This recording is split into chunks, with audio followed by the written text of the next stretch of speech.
În cele ce urmează vom vorbi despre limba ucraineană și despre cei care au adus cea mai mare contribuție la dezvoltarea limbii și culturii ucrainene, cum ar fi Taras Șevchenko și Lesia Ukrainca. Cultura, care provine de la cuvântul latin colere, ce se traduce prin a cultiva, a onora, se referă în general la activitățile umane. UNESCO, în definiția dată, consideră cultura ca o serie de caracteristici distincte ale unei societăți sau grup social în termeni spirituali, materiali, intelectuali sau emoționali. Vom alterna prezentarea despre limba ucraineană cu o serie de exemple din existența poporului ucrainean, atât de încercat și care a învățat să se bucure de viață chiar și atunci când este în război.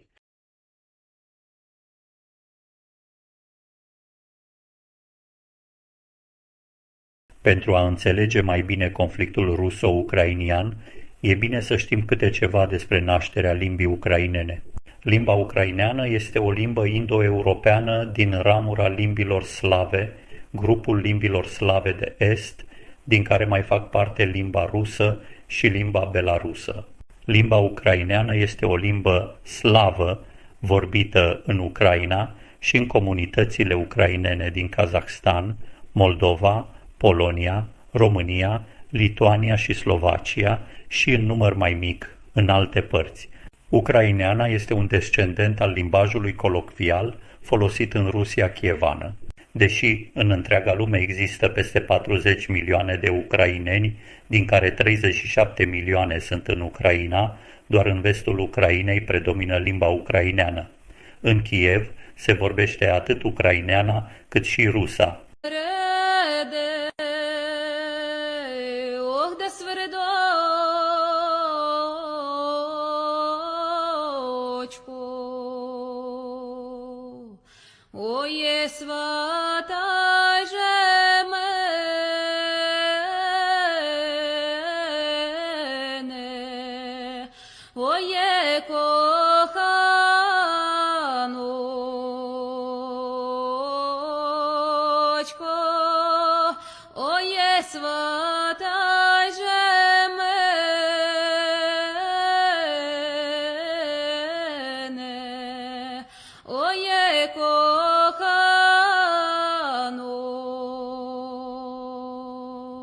În nordul și centrul Ucrainei, limba rusă este limba populației urbane, în timp ce în zonele rurale, ucraineana este mult mai răspândită.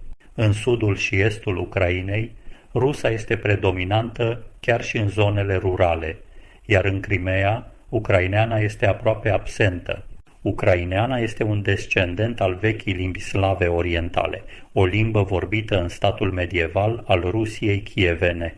În Marele Ducat al Lituaniei, limba s-a dezvoltat în rutenă, unde a devenit o limbă oficială, înainte ca un proces de polonizare să înceapă în Uniunea Polono-Lituaniană.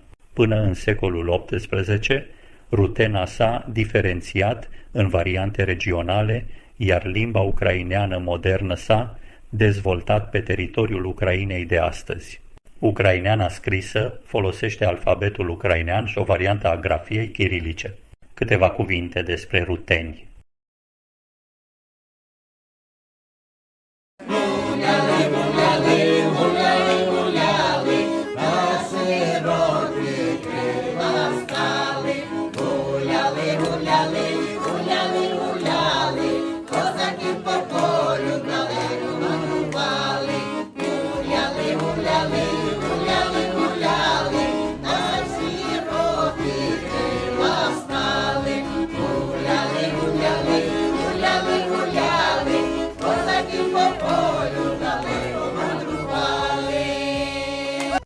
Rutenii sau rușinii sunt locuitorii unei zone din inima Europei central-răsăritene, la nord și la sud de munții Carpați. Teritoriul de baștină, cunoscut și sub denumirea de Rusia subcarpatică, se întinde în părțile limitrofe ale Ucrainei, Slovaciei și Poloniei. Denumirile sub care mai sunt cunoscuți sunt multiple: ruși carpatini, rușini, rușini carpatini, rușini ucraineni, ruteni, ruteni transcarpatini. În Evul Mediu, ei ar fi fost slavizat păstrându-și denumirea etnică de ruteni, la care se bazează pe alfabetul chirilic și este strâns legată de rusă și belarusă, de care nu s-a distins până în secolul XII. Ucraineana seamănă mai puțin cu rusa decât cu belarusa.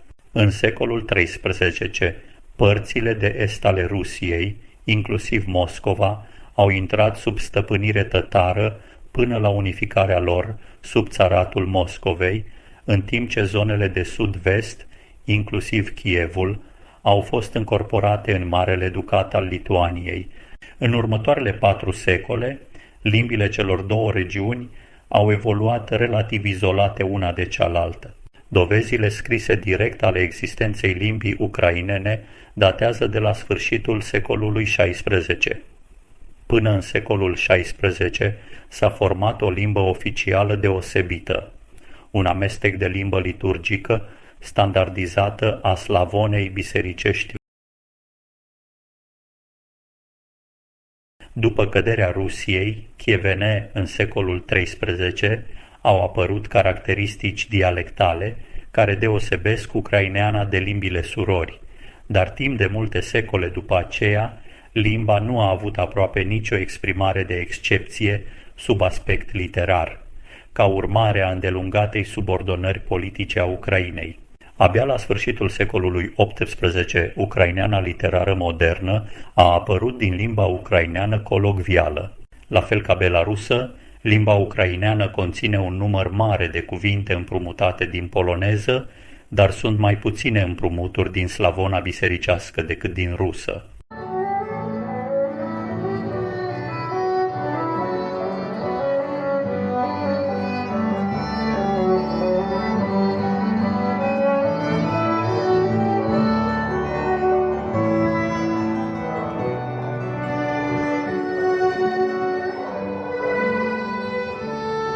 În același timp, în cadrul ortodoxiei răsăritene au apărut mai multe diviziuni religioase. De la mijlocul secolului XV până la sfârșitul secolului XVII, bisericile ortodoxe din Moscova și din Kiev s-au dezvoltat ca entități separate, inițiind o diviziune care a reapărut în cele din urmă în schismele ulterioare. Din 2019, Biserica Ortodoxă a Ucrainei este autocefală și recunoaște primatul Patriarhului Ecumenic al Constantinopolului. Limba ucraineană s-a dezvoltat în continuare, au avut loc unele împrumuturi de la tătară și turcă. Cultura și limba ucraineană au înflorit între secolul XVI și prima jumătate a secolului XVII, când Ucraina făcea parte din Uniunea Polono-Lituaniană. Ucraineana a fost de asemenea limba oficială a provinciilor ucrainene ale coroanei regatului polonez. Dintre multe școli înființate în acea perioadă, Academia Kiev-Mohila înființată de Petru Movilă, fost arhiepiscop și mitropolit al Kievului, a fost cea mai importantă. În anarhia apărută în urma revoltei Hmelnitski și în urma războaielor, înalta cultură ucraineană a fost trimisă într-o perioadă lungă de declin constant. Ulterior, Academia Kiev-Mohila a fost preluată de Imperiul Rus. Majoritatea școlilor ucrainene rămase au trecut la poloneză sau rusă în teritoriile controlate de aceste țări și care a fost urmată de un nou val de polonizare și rusificare a nobilimii autohtone. Treptat, limba oficială a provinciilor ucrainene de sub Polonia a fost schimbată în poloneză, în timp ce cantității ucrainene de sine s-a manifestat în clasele literare atât din Imperiul Rus Nipru, Ucraina, cât și în Galiția austriacă. Mulți scriitori au publicat lucrări în tradiția romantică a Europei, fapt ce demonstrează că ucraineana nu era doar o limbă a satului, ci potrivită pentru activități literare. În Imperiul Rus, expresiile culturii ucrainene și mai ales ale limbii au fost persecutate în mod repetat. În 1847, Taras Shevchenko, un pictor și poet romantic ucrainean, considerat poetul național al Ucrainei, a fost arestat și exilat și i-a fost interzis să scrie și să picteze, din motive politice. În 1863, ministrul țarist de interne Piotr Valuiev a proclamat: nu a existat niciodată, nu există și nu poate exista niciodată o mică limbă rusă separată. Ilustrul poet și autor al unui abecedar în limba ucraineană, Taras Shevchenko, a încercat și chiar a reușit să devină pictor, dar a rămas în istorie ca scriitor. Totuși, anume aptitudini strălucite de plastician i-au schimbat surprinzător viața. Datorită talentului în desen, Taras a fost eliberat de iobăgie într-un mod uluitor, cu o sumă imensă de bani, prin implicarea împărătesei și a unor personalități de vază ale vremii, care au avut de înfruntat ostilitatea stăpânului Hain, dar și furia unui alt concurent, un general bogat și setos de răzbunare, înfuriat pe iobagul Taras Shevchenko, deoarece i-a vândut portretul unui bărbier pentru publicitate.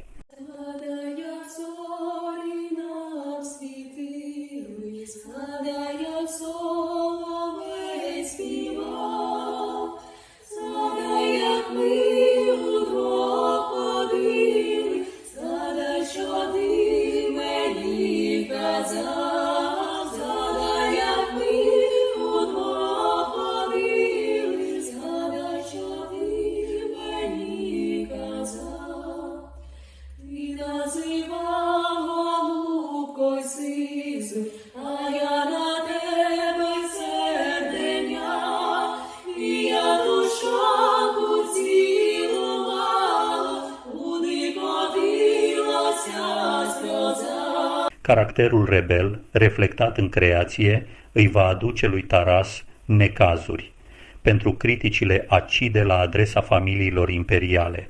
I-a fost interzis să scrie și să deseneze fiind înrolat în armată, dar pictura îl va salva și de data aceasta în exilul la Marea Aral, unde generalul Obrucev îi va permite să ilustreze activitatea expediției.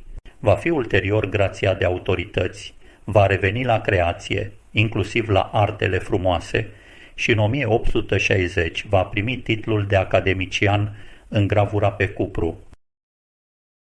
Pasiunea pentru artele plastice nu va lipsi din viața lui Shevchenko, dar va ceda tot mai mult în favoarea literaturii și, cu aceeași paletă bogată de culori, va imortaliza în vers, genial, simplu și profund, viața populară, într-o limbă legată organic de eroi și de Kanavaua, care, printr-o mulțime de nuanțe, evocă adevăratul caracter, frumusețea și măreția poporului ucrainean. Prin opera sa literară, Shevchenko va pune bazele limbii și literaturii ucrainene moderne, câștigând titlul de poet național al Ucrainei. Земля квітуча, мова співуча, дівчата гарненькі, які солоденькі, різні люди, добра вдача, козак співає, душа плаче. Гуляли, гуляли, гуляли, гуляли, на широкі крила стали. Гуляли, гуляли, гуляли, гуляли, козаки по полю далеко мандрували.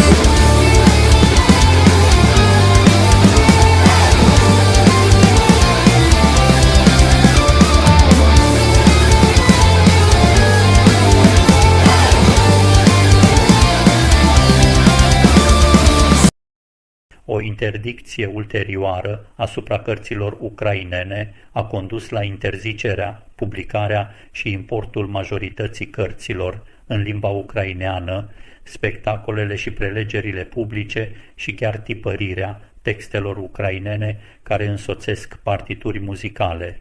O perioadă de clemență, după 1905, a fost urmată de o altă interdicție strictă, în 1914, care a afectat și Galiția ocupată de ruși. În cea mai mare parte a secolului XIX, autoritățile austriece au favorizat cultura poloneză, dar ucrainenii au fost relativ liberi să participe la propriile activități în Galiția și Bucovina, unde ucraineana a fost folosită pe scară largă în educație și în documentele oficiale. Lesea Ukrainca, născută în 1871, a fost o scriitoare și traducătoare ucraineană. Numele ei real era Larisa Cosaci Kvitka. A scris poezie, teatru, proză, publicistică. A cules și înregistrat peste 220 de cântece cu vocea și a participat activ la mișcarea națională din Ucraina. Ea avea înclinații pentru desen și muzică, stăpânea perfect pianul. Lesia spunea că ar fi devenit un muzician mai bun decât un poet. Dar natura i-a jucat festa. Poeta nu avea nici studii medii, nici superioare, dar aparținea pleiadei celor mai educați oameni de pe vremea ei, grație lecțiilor particulare, dar și eforturilor mamei sale, personalitate de o înaltă erudiție. A stăpânit cu ușurință multe limbi clasice, europene, aplicându-și cunoștințele cu succes la efectuarea multor traduceri din germană, franceză, engleză, italiană, polonă. Zorii și zenitul poetei au fost strălucitori, dar o maladie nemiloasă le-a curmat splendoarea. Considerată femeia numărul 1 în Ucraina, o adevărată legendă, Lesia Ukrainca s-a impus în panteonul clasicilor literaturii ucrainene, datorită contribuției enorme la dezvoltarea culturii și limbii ucrainene.